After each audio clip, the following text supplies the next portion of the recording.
मंडळी नमस्कार. तुमच्यासाठी आज एक आगळी वेगळी गोष्ट घेऊन आम्ही आलो. त्याचं रूप आहे काव्यातून कथा आणि कथेतून काव्य. सांगली नगर होतं. त्यात राधामोहन राहत होते. त्यांच्याकडे नेहमी सर्व वयाचे पाहुणे यायचे. या वेळेला राधाची ओळख एका पाहुण्याशी झाली. पण घरी नाही बरं का. तारुण्यात पदार्पण केलेला तो तरुण अरविंद होता आणि संसारात मुरलेली सौंदर्यवती राधा होती. ऐका तर एक गोष्ट आपल्या राधेची आणि एका परक्याची. आले होते एक दिवस तुझ्या ऑफिसात. अडखळला माझा पाय माझ्याच पायात. पडता पडता वाचले मी तुझ्या पुढ्यात. हात देऊन सावरलेस, धरले नीट हातात. अ बसा ना, बोललास सौम्य स्वरात. थोडा वेळ बसले, मग उठले. लगबगीने पोचले माझ्या घरात. थोडेसेच थोडेसेच पायाला मुरगळले होते. दुखत मात्र खूपच, खरंच होते. बरे झाले ते थोड्याच दिवसात. आणि आणि एक दिवस उभा झालास माझ्या दारात. नेमकं तेव्हा कोणी नव्हतं घरात. मी मी दचकले, गांगरले, उभीच राहिले, स्वतःचा हात धरून स्वतःच्याच हातात. अ या की, या ना घरात. जात होतो इथून. तब्येतीची चौकशी करावे आले मनात. बरं बरं. येतो मी. काही समजण्यापूर्वीच मला निघूनही तुम्ही गेलात. धडधडतं हृदय थांबेना, शांत वाटेना, काय करावे सुचेना. बसले ओढून पेन कागद पुढ्यात आणि लिहिले. घालमेल झाली होती मनात. तीच उतरवली पेन न पानात. राधा सांगते अरविंदला, राधा लिहिते आहे. माझ्या घरापासून निघणारा एक सरळ रस्ता पुढं जातो. तो तुझ्या घरापर्यंत पोचतो. या रस्त्यावरून तुझी पावलं माझ्या घराकडे वळतील का? या केवळ कल्पनेनेच माझं मन हलकल्लोळतं. जीव कासावीस होतो, हुरात धडकी भरते. शपथ आहे तुला, तू पाऊल उचलू नको, माझ्या दाराकडे वळू नको. तो सरळ जाणारा रस्ता तुझ्या दारावरून पुढे जातो. तिथेच कुठेतरी उंच देवळात देव राहतो. भक्ताची वाट पाहतो, तिकडे नजर वळव. आता या वयात तुझ्याशी कोणत्याही प्रकारची मैत्री करण्याची माझी इच्छा नाही आणि तो तुझा अधिकारही नाही. भेटलो, ओळख व्हायची होती म्हणून की काय. मी पडले आणि हे घडलं. तू घरी आलास म्हणून चहा दिला. तो एक साधा आचार धर्म होता.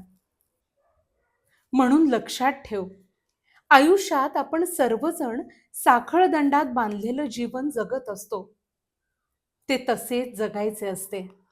केसांना बंधन कंगव्याचे, कपाळाला बंधन कुंकवाचे, डोळ्यांना बंधन मनाचे आणि तोंडाला बंधन लाजेचे, नाकाला बंधन वासाचे, हाताना बंधन कंकणाचे, पायांना बंधन पैंजणाचे, स्त्रीला बंधन पुरुषाचे, पुरुषाला बंधन संस्कृतीचे, मनाला बंधन नीती अनितीचे, बुद्धीला बंधन माणुसकीचे, शरीराला बंधन समाजाचे, आत्म्याला बंधन शरीराचे.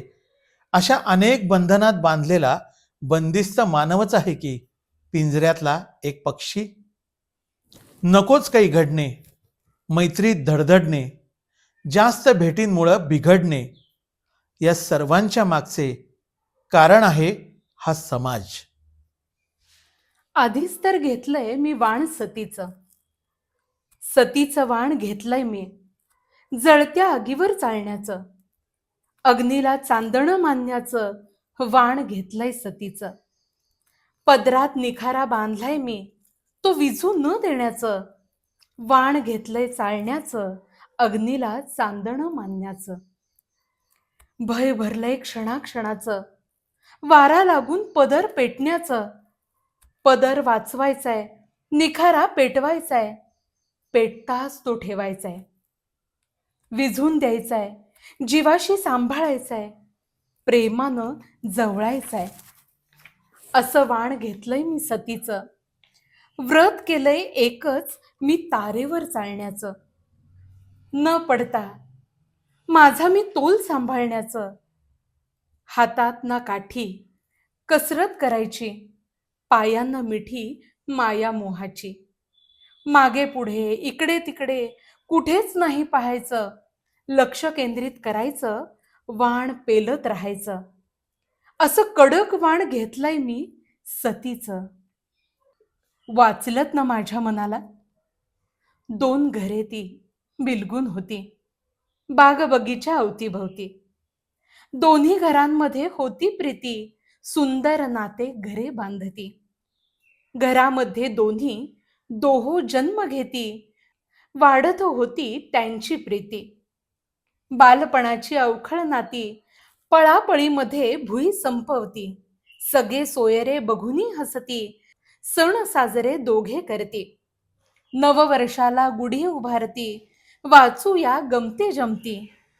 गुढीपाडव्याच्या दिवशी रांगोळ्यांच्या रंगीत ओळी, गळ्यात साखरमाळा, गजरा ल्याला डोक्यात, रंगीत चोळी अंगात, जांभळा परकर झोकात. केशरी जरी काठाने गरगर तो भिंगरला, गोंड्याच्या वेण्या वाऱ्या संग डोलल्या. पळापळीत पाय घसरला, परकर घोळात अडकला. जमिनीवर माथा टेकला, डोळ्याला अंधार आला. टपटप अश्रू बिंदू ओघळ त्याचा आला. कोणाच्या हाताने टिपला, पाडवा सण साजरा झाला. बालपणीचे दोघे सोबती, तारुण्याची चाहूल येता स्वप्नी मनी. बघण्याकरता उतावीळ झालो, सरसर झरझर आयुष्याची शिडी चढता. अनेक आठवणी गोळा करता तरुणपणाले. बालपणी दोघे एकल असताना किंवा आपापल्या नातेवाईकांसह सहलीला गेल्यावर सारेच गोळा केले. समुद्रातले शिंपले, प्रदर्शन, सिनेमा नाटकांची तिकीटं, शहाळे पितानाचे स्ट्रॉ, तिकीटं, पाकिटं, दगडधोंडे, रंगीबेरंगी कागद चिठोरे, चिठ्ठ्या चपाट्या, पहा त्यांचा मोतीहार बघा. जागोजागी ओघळून पडलेले आठवणींचे मोती गोळा केले. सांदडीत कोपऱ्यात घरंगळलेले मोती ओढवून शोधून काढले. भिंतीच्या कुशीत विसावलेले, अदृश्य कोपऱ्यात अडकलेले, विचारांच्या प्रकाशात तेजाळलेले, उठावदार स्वरूपात जागे झालेले, आकारत रेखाटत उभारलेले, वस्तू माणसं साकारलेले, डोळ्यासमोर लखाकलेले, अलगद ओंजळीत कुरवाळलेले, प्रेमानं पदरात बांधलेले, घरी आणून जपून ठेवलेले. लाल कागदावर ते पसरले, छोटे मोठे ते निराळे केले, मोती धुवून स्वच्छ केले. लखाकत ते चमकले, दुपदरी तिपदरी गुंफले.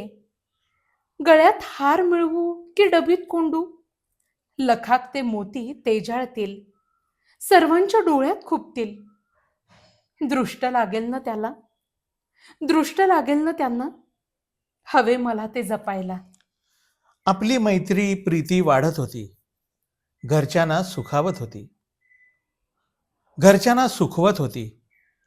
पौर्णिमेचा पूर्ण चंद्रमा देहभान विसरवून गेला. निशब्द ओठ ते किंचित न हलता बोलून सर्व गेले. चांदण्यांचे हार केले, चांदण्यांचे वस्त्र त्याले, चांदण्यात मी न्याले. सालंकृत मी, घटिका भरता, 2 करांनी माला अर्पिता. जन्मजन्मीचे बंधन घडता, तुझ्यात मी विलीन होता. प्रेमाचा कवडसा माझ्या घरात शिरत होता. प्रेमाचा कवडसा, बिलोरी आरसा, नक्षत्रांचे लेणे, चांदण्यांचे दागिने, फुलांचे गजरे अंगभर माळले, सुगंधित झाले, तुझ्यात विरघळले.